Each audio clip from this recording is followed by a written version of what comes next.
Good afternoon, everyone, and welcome to this webinar on the CSBG Annual Report Instruction Manual. My name is Katie Gajowski. I'm the Research Director with NASCAS. I'm joined today by a few of my colleagues who we will introduce shortly. We're really glad to have you all with us this afternoon as we talk about these new important resources. We are recording this webinar, and we will post it to the NASCAS website within a couple of days after this webinar. All participants are on mute. If you have a question, please place it in the chat on the right-hand side of your screen. I'll attempt to answer all questions. However, we will hold questions that are specifically related to how to report, and we plan to follow up with you after the close of this webinar. So I am going to turn it over to Monique Alcantara from OCS to welcome us today. Good afternoon, everyone, and thank you, Katie. As you mentioned, I'm Monique Alcantara from the Office of Community Services. I want to start by thanking everyone for joining us today as we discuss the instruction manuals for Modules 2 through 4. On behalf of OCS, I want to express our gratitude to NASCAS, National Community Action Partnership, and the Task Force for all their work and contributions in creating the PA tools for the annual report. This has truly been a group effort, and I can testify to the hard work that has gone into these tools. The idea behind these tools are to assist you with completing Modules 2 through 4 of the annual report. This means we welcome feedback, as we'll discuss more later in this webinar. And OCS will continue to work with NASCAS, the National Community Action Partnership, and the Data Task Force as we prepare for our first submissions next year.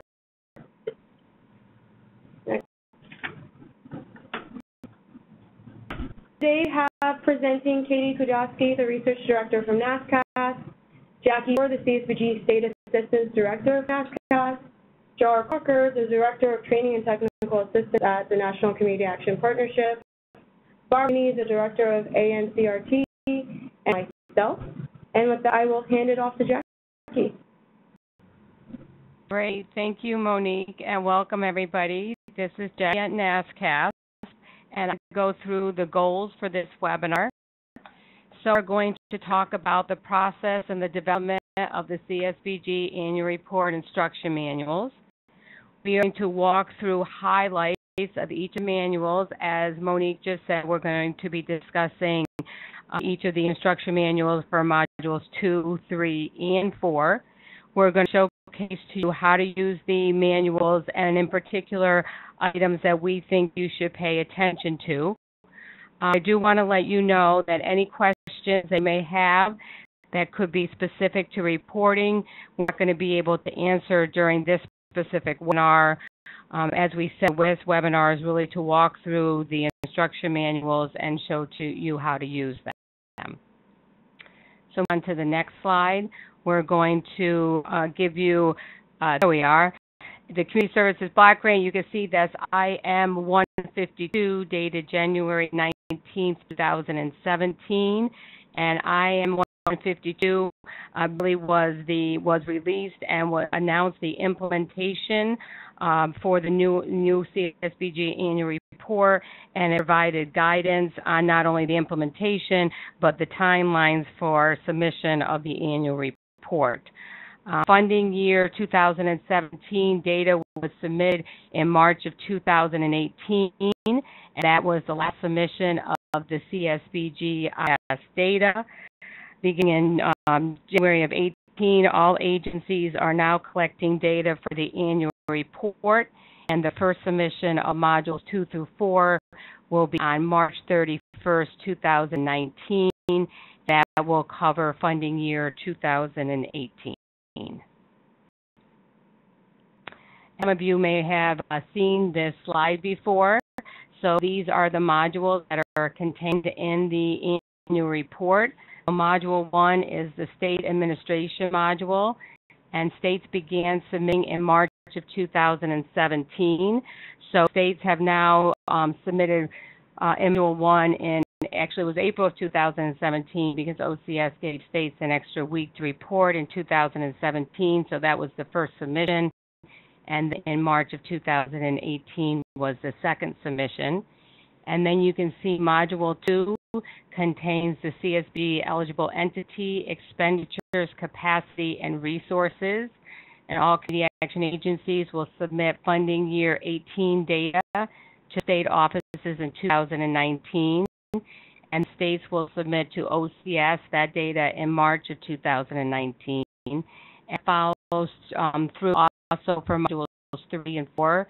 Module 3 is a community level module, and again, agencies will submit the 18 data to your state offices in 2019, and states will submit to OCS in March of 19, and the same with Module 4, which is the individual and family level. Again, agencies will submit funding year 18 data to your state offices in 19, and states will submit to OCS in March of 2019. So modules 2, 3, and 4 follow the same timeline. With that, I am going to turn it over to Katie Kajowski, and Katie is going to be talking, starting off talking about our annual report instructions of the process. Thank you so much, Jackie. So we are here this afternoon to talk about the annual report instruction manuals. We were able to release Module 2 on February 2nd of 2018. We released the manual for Module 4 on February 21st. And finally, we released the manual for Module 3 on April 23rd of 2018. And as Monique mentioned in the introduction to this webinar, these were a heavy lift. This involved a lot of people. We went out and seeked a lot of input on these manuals. They were drafted by NASCAS, reviewed and edited by local community action agencies, national partners, state offices, state associations, the Office of Community Services, and our data task force members. On this slide, this is a picture of the folks that represent our data task force. For those that aren't too familiar with it, this is a body, a consultative body to help with the implementation of the annual report. And in that, one of their tasks was to help review the instruction manual. See from this picture, the data task force consists of members from local community action agencies. They're the stars that you see in Oregon, California, Nevada, Tennessee. State associations, they're the Black Triangles in Arizona and Colorado, Kentucky, and state offices from Texas and Virginia and Michigan. We also have the national partners that sit on this group. So this is a well-diverse body representing the entire network and doing work such as providing input on the instruction manual. So this is a picture of the NASCAS website where you can locate the instruction manuals. As you can see on your screen, we have them listed by Module 2, 3, and 4. We have the manuals in full PDF versions. We've broken them out by sections. We also have the Module 3 Community National Performance Indicator examples. And that green arrow is pointing to a form where you can submit a question or suggested edit. So this is a Google Doc form that we ask you to go to if you have any questions about the instruction manuals, anything you think we can improve upon, anything that's unclear. Of course, anything that you think is great and that the manual helped you understand. This picture of the actual form. We ask for your name and contact information so that we can follow up with you directly, ask which type of organization you work with, and there's a series of other questions based around the modules that lend itself to you providing feedback through this vehicle. And with that, I think I'm going to turn it over to Charles, who is going to talk about Module 2. Thanks much, and this is Charles Crocker, Director of Training and Technical Assistance at the National Community Action Partnership, and I just wanted to thank Janae and the team at NASCAS for having us on to talk about the instruction manuals and also just really underscore what Katie has said over the past couple of years. This has really been a team effort in putting all this together, working very closely with the national partners, state offices, state associations, and our agencies. So just thanks again, and it's great to see all this work, hard work that folks are doing, finally come together. So I'll be talking about Module 2, covering CSBG eligible entity expenditures, capacities, and resources. And so just reminding folks, we're not getting into the details of how you're actually filling out the annual report, but this is a good opportunity to do a little homework back at your agencies, to go through and look at whether, as you go through each of the modules, if it's clear about what data is being requested, and then crosswalk this with the instruction manuals that are out there to make sure that the instructions are clear. And as Katie said, you can provide feedback directly to NASCAS if there are pieces of the instruction manual that need to, further development, if there are particular cases or instances, where you need some further feedback, where something isn't clear, please go ahead and provide that instruction. And this is just a great opportunity to make sure that all of our agencies are ready to fill out the annual report. So moving on to the next slide. So what Module 2 covers, obviously, is the CSBG expenditure by eligible entity, capacity building, and allocated resources. So, relatively straightforward, what is in Module 2, but of course we encourage everyone to go ahead and look through the instruction manual and make sure those instructions are clear about what data is being requested, and then provide that feedback, if there's anything that's missing, if there's anything that needs more elaboration, or their instructions that could help your agency.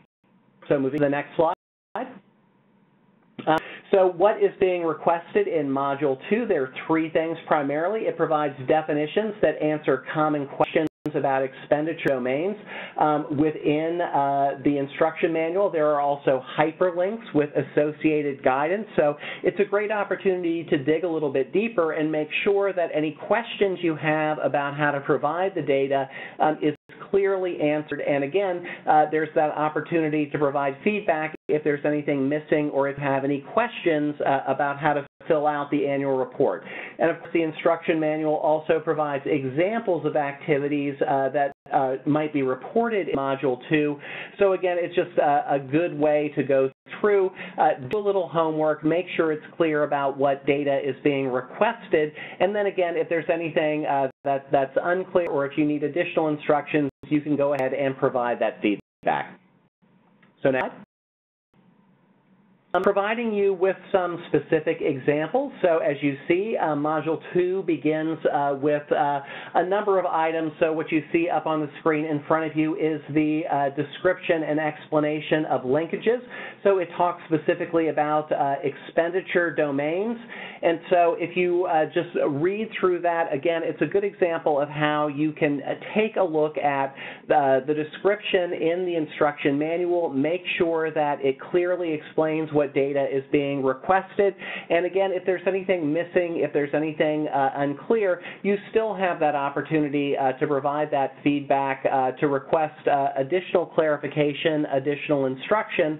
But I think this is just a good example walking through to show what kind of data is being requested around linkages. So please, for those of you listening along at home, go ahead and read through that and just make sure that the instructions provide you with the information you need to go ahead and complete the annual report. This is a good example, again, of agency capacity building, looking through those domains.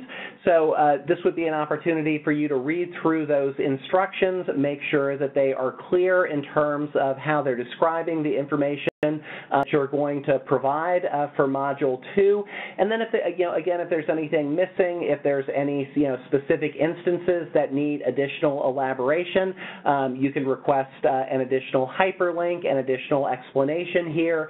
So I think it's a great opportunity to make sure that everything is clearly laid out, that obviously sometimes there are differences from agency to agency about things like capacity building, and just to make sure that those different cases are covered so it's clear for everyone in our network about what information is being requested here. So go on slide.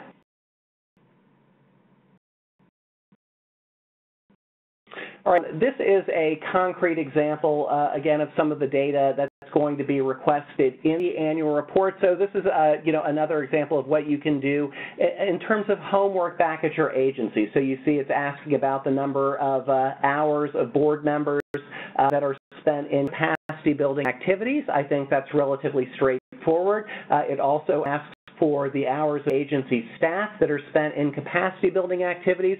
That's a little bit broader, so I would read down that those instructions are clear about what it is, what's being specifically requested for agencies to fill in that B.2b section there, and make sure that you can provide that data and if there's any additional elaboration needed. So again, a great example of your, sort of the opportunity to go through, make sure it's clear about what's being requested, and that the instructions provide you with the information that you need to provide the data in the annual report. Next slide. So again, another example, if you look at that middle paragraph, there's some clarification about how to report volunteers with low incomes. And so, this is a commonly asked question. How do we know folks who are volunteers actually are people with low incomes? So the instruction manual clarifies and provides you with some examples of different ways that you could actually gather that information.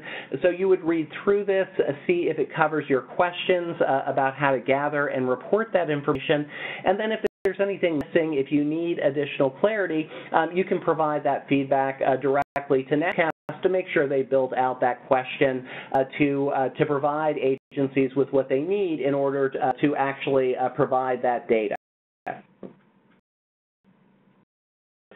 To certifications.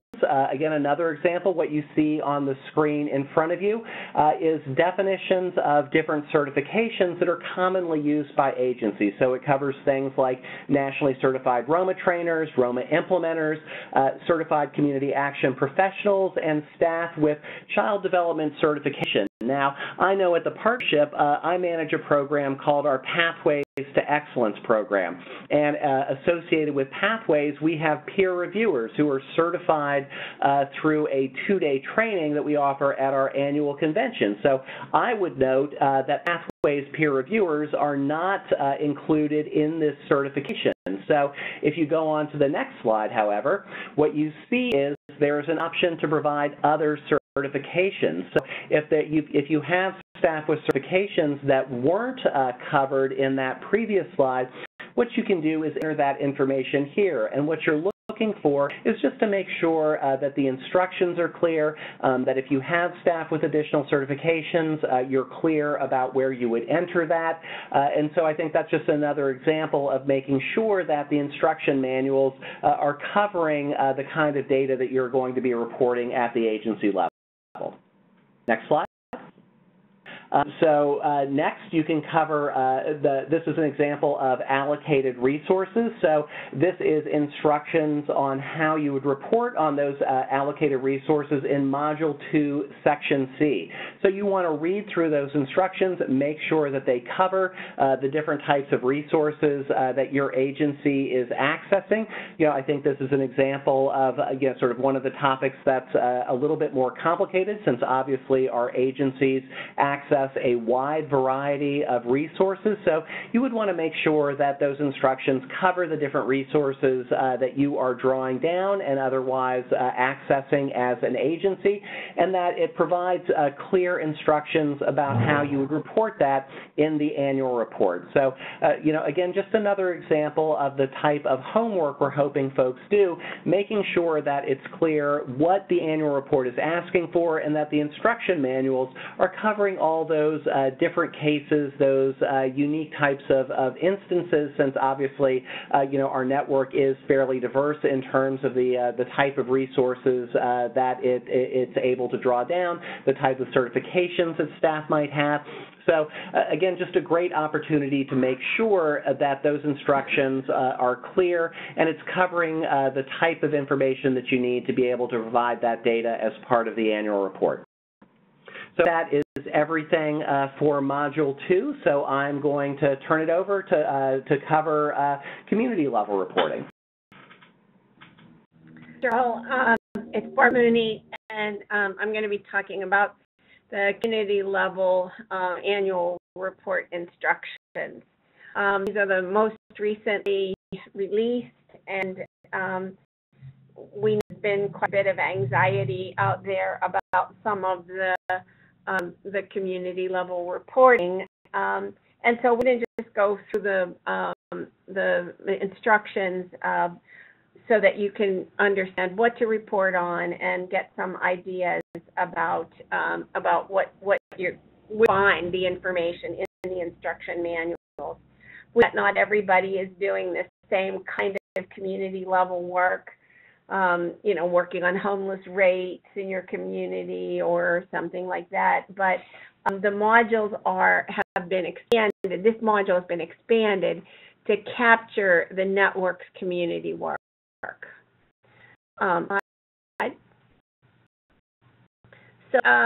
The first part of this instruction piece is really to help to talk about the staged implementation of Module 3. That information was just recently provided, and we'll talk about that in just a minute. But it also provides a detailed instruction on completing the community initiative status form, and I like to think of that status form as the community level logic model because it's the big picture. It shows in a short form all the pieces of your initiative. And in the National Performance Indicators section, it really explains the difference between rates of change and counts of change. And there's a detailed discussion of the community National Performance Indicators and strategies. And unique to this module, there is a companion document that we has some interesting, that's an example, or a couple examples for you, and we'll talk about that too. So this is what I refer to the staged implementation of Module 3. You'll be able to get detailed information about this, but we will be seeing reporting in March of 2019, either partial or complete submissions. And the difference will be based on what level of data that the local agencies have regarding their community initiatives. So if agencies have done enough information, they will be completing questions 1 through 7 of the community initiative status form. And if they do have the complete information, of course, they will be completing the whole community initiative status form and the other sections. The understanding is that by the following year, by 2020, that we'll have complete submissions from the network. Okay. Interesting information about community work, quite a bit of information that says what is community level work, can you define community level work, and then looking at a little definition of community level initiative, bottom of this page, and you'll see that that's found on page 5 of this instruction manual.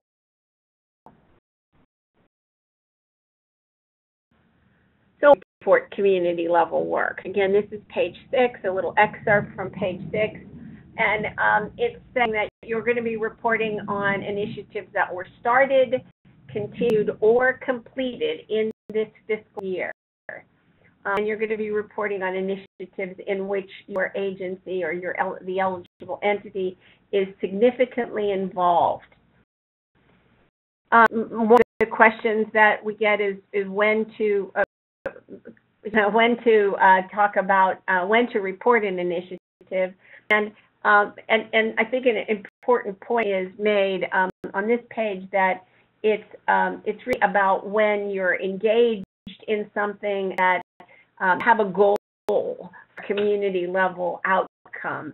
It's not going to community meetings or some other activities that could be known as linkages, but it's really something where you expect a community level outcome. There's no requirement. The last bullet on this page says there's no requirement to report on a specific indicator, but it is expected that CSBG eligible entities have some community strategies and have something that they're doing that has a community level goal. And we'll see more about that as we go forward. So this is the Community Initiative Status Form. It's the first part of the module. It's Section A, and you'll see in the instructions a detailed description of what it is at the top of the page, and then there's an example. And this is an example that's about early childhood programs and screenings for children, and the example walks through the creation of this initiative status form as a way to help you think about what you would put into it. And then following the examples, detailed description of what goes into each of the sections of the initiative status form. Name, the year, the problem identification, and so on. And you'll see there's a lengthy entry there under problem identification with some examples of how that community level need was identified. And I think you want to read that carefully, look at information as you think about your community work to make sure that you're on the same page. This section of this module is National Performance Indicators, the CNPIs, and there are two kinds of indicators, counts of change and rates of change, and there's a clear description of each of those, and there are examples as well.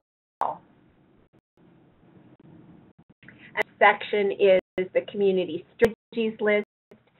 As Jarl pointed out in the Module 2 section, there's an other option in the strategies and in the NPIs, which I failed to mention before, but there's another option that will allow you to include things that may not be identified. So there's an example here on this page about employment strategies, and there are considerable amount of discussion and example for each of the strategies. So you'll be able to look at those definitions and be able to identify your the strategies that match your work.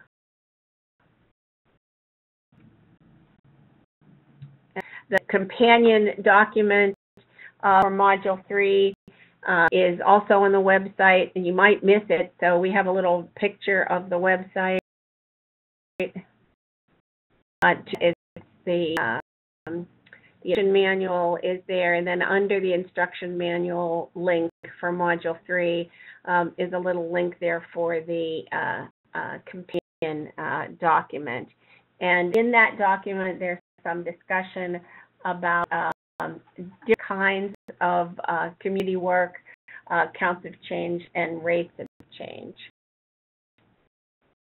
So there's an example of an employment program that has counts of change, and it talks about the definitions and how the needs are identified.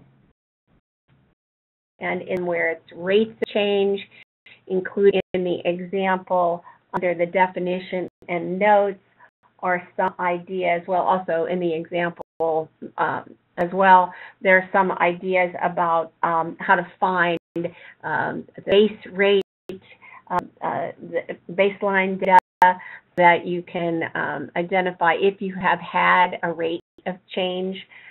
So this companion piece is going to be very useful to you as you begin to report on your community work. So I'm going to turn it back to NASCAS for the individual and family level section. Great, thank you. Now we're going to take a look at what's included in the instruction manual for Module 4, the individual and family level module.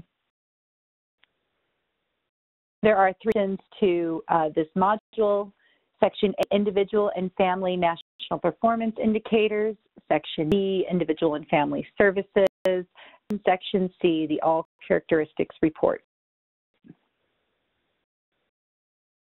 The module of the manual reviews how to select indicators and how to report, and many of your reporting questions, definitions, and provides examples of where agencies might report outcomes obtained by common programs. So, a shot of actual text from the instruction manual, and this text is describing how to select individual and family indicators. So if folks are wondering, you know, where do I report these outcomes and how do I report them in this report, this is a place they might go to find some information. Here, this is talking about using your community needs assessment and other planning documents that might help you target and select specific NPIs to report on. Also provides guidance on when to report outcomes obtained by customers who received services elsewhere. We get a lot of questions about referrals, a lot of questions about outcomes obtained as the result of a service that was delivered by other organizations. So we provided some guidance here on page 7 of the Module 4 manual. Of course, as you read through this, let us know if you have any follow-up questions. Next. Included a section on targeting. We do receive questions about how I target for this particular NPI and what does that mean and what does that really look like. So we've provided some background information in this section about targeting. There are places in the manual where there's some information about targeting as well. This can be found on page 7 of the instruction manual for Module 4. Included various grayed out boxes that provide additional content surrounding whatever it is that we're talking about in the manual. So this is an example of where we've provided additional information around living wage. We do get a lot of questions about living wage, especially because there is no national living wage. We've provided a resource here and some things to consider when you're thinking about a living wage in your community and how you might use that and report that in this report. This can be found on page 8 in Module 4. This is also referenced in Module 3 as well. To provide examples and definitions as best as we can to provide more information and context around a specific indicator that you might be using to report. So in this example, we're using grayed out boxes to provide an example of activities that agency report under FNPI 5H, which is the number of individuals with chronic illnesses who maintained an independent living situation. Also in this example, we have a note below the grayed out box that provides more information about how you report in FNPI 5. Also used some bolded text here so that we're providing definition around terms that could be interpreted multiple ways. You'll see this throughout various parts of the manual, places that we've tried to provide more context, more information, and help you identify how to report and where to report certain things in the EI section. I believe I turn this over to Jackie. Okay, yes, you do. Thank you, Katie. So now we're on page 35 of the instruction manual for Module 4. and this gives us some information about outcomes across multiple domains. I must say, in the training that Katie and I have done across the country, we get asked this question a lot. So I would definitely direct you to page 35 so that you can read what information we have for you, and there's even more text beyond this. But you can see it gives you some information about what outcomes across multiple domains is and how you would report that. And then, as Katie mentioned, you can see here there's a grayed out box as well that provides you with some examples to help make it even more clear for you. The services, this is section B of module 4, and you all know that services something new that's in the annual report, so you definitely want to be taking a look at this.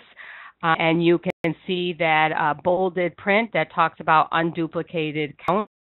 So services capture unduplicated counts of individuals who receive services. So there's more information about services that you would definitely want to take a look at as you plan on how to report services in the annual report. And this is on page 37. And of course, get about the all characteristics report, and that starts on page 40. So this is section C. So this will provide you with, these are the demographics for the customers that you serve. So you definitely want to spend time here reading the overview and the purpose behind the all characteristics report. And it also, as you can see here, provides you with some clarification on unduplicated counts of clients. So I suggest you take some time and read that. The slide on page 43, that's another print screenshot of the all characteristics report. And this really shows that you will see definitions. So you will see definitions that will be provided for each data point. So if you're like, well, I don't know what Medicaid is, or I don't know what military health care is, or, you know, in the family, in the household sections, there's other definitions as well. So I strongly suggest you take some time and you really peruse this and get yourself acquainted with all the definitions that are contained in the all characteristics report. This is page 51, and this really gives you more definition and more clarification on sections E and F, which are also new to the annual report. So without a doubt, you will want to be able to take a look at these so you're aware of what the information that we're looking for, specific information that we'd be looking for in sections E and F. With that, I'm going to turn it back. So that concludes our overview of modules 2, 3, and 4. So now with that, I'm going to turn it over to Katie, and Katie is going to talk to you about what next steps are in the process of the instructions. Jackie. So everyone that's joined today has seen that we've walked through the instruction manual, that these are just documents that are guiding your data entry and your reporting, and we really haven't touched on, you know, how to report here in this particular webinar. So, of course, please go through the instruction manuals and take a look at them and see if they can't provide answers to your questions. I bet in a lot of cases they can. They're very comprehensive and have provided a lot of definition and have been put together thoughtfully in order to do that for you all. However, we realize that this is one piece of what you all need in terms of technical assistance in order to report correctly and accurately in March of 2019. So we do plan to working on and releasing additional tools and resources for you all. So we do know that we have some FAQs that we're working on right now. Resources. So as always, be on the lookout for more information from both NASCAS and the National Partnership. We will definitely, like I mentioned, have FAQs and more resources on Module 3 that we're working right now. We also have the data task force working on certain tools with us, such as an FAQ on data analysis, a template for procuring data systems and RFP template. We're also working on a data dictionary that is targeted to help visitors understand each data point in the annual report, and a lexicon which would provide definition around terms that are used in the annual report, such as basic education and critical illness. And of course, we understand that there are some things we need to update in the manual already. We will be working on updates and releasing more information about when those updates will be available to you all. So with that, let's take a look at some of the resources that we currently have available. Thank you. I just need to circle back to where on the NASCAS website the instruction manual lives. It is on our website under the CSBG tab on the left-hand side of the screen. Once you click CSBG, it drops down to instruction manuals, and then there you can see modules 2 through 4. And this is also where the page lives to provide feedback. So any questions or comments, anything, please use the Google form. We want to hear from you. That also helps us aggregate the information that you submit to us so that we can really provide robust feedback and edits that are needed on the instruction manuals.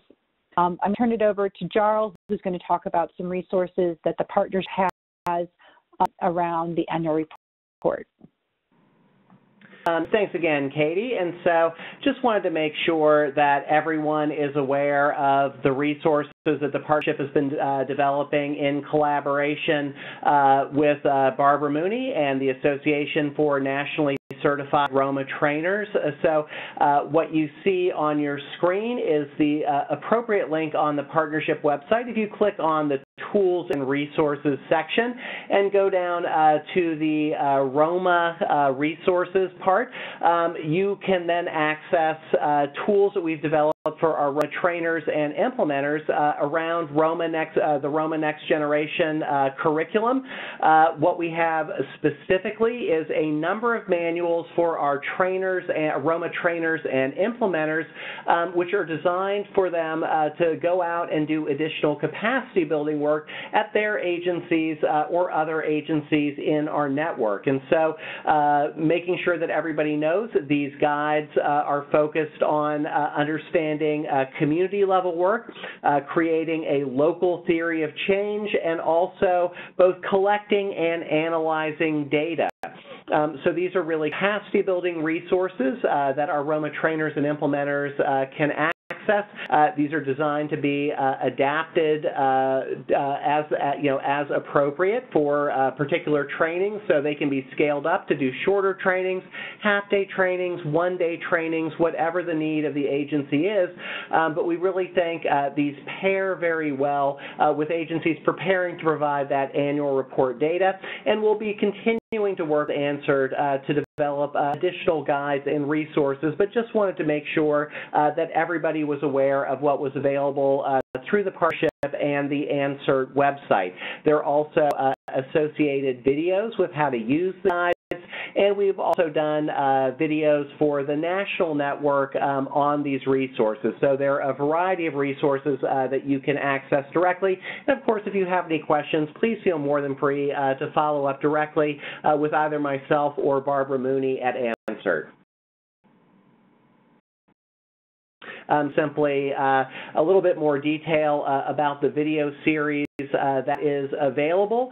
So again, what we have is guides for our Roma trainers and implementers, and also videos that can be shown to your agencies about these different topics. So again, what you see is creating a local theory of change, understanding community level work, setting the stage for data collection, and introduction to data analysis. So we really tried to make sure we were covering a number of different bases. So if you have a Roma trainer or implementer at your agency, this is a great opportunity to tap into that resource to help make sure you're building out your agency capacity to work with those particular issues, and also, make sure that you're providing the correct information in your annual report, and also for our state associations that work with Roma trainers and implementers. This is a great state-level resource to provide to your cohorts of Roma trainers and implementers to make sure that your agencies are able to access additional capacity-building resources on these topics. Now, we'll turn it back over to the NASCAS team. Oh, great. Well, thank you so much, Jarl and Barbara and Monique, for being with us today, and everyone else. Before we close, I just want to double check to see if there's any questions in the chat that are related directly to the instruction manual. And Katie, I see that there is a question. Is there additional training on implementing the full Roma cycle coming out this year? Barbara can answer that in more detail. But yes, in short, there is. We also will have guides coming out about the needs assessment and strategic planning processes, which of course cover both the first and the second parts of the Roma cycle. And of course, we're always open if people have additional ideas for other resources that we should develop. But Barbara, if you're still online, anything else to add there in response to that question? Just that we are working on a series of training materials, like a checklist that could be used to help to do a self-assessment, and some other information that could link all of the pieces that we've developed together, because that's important to do.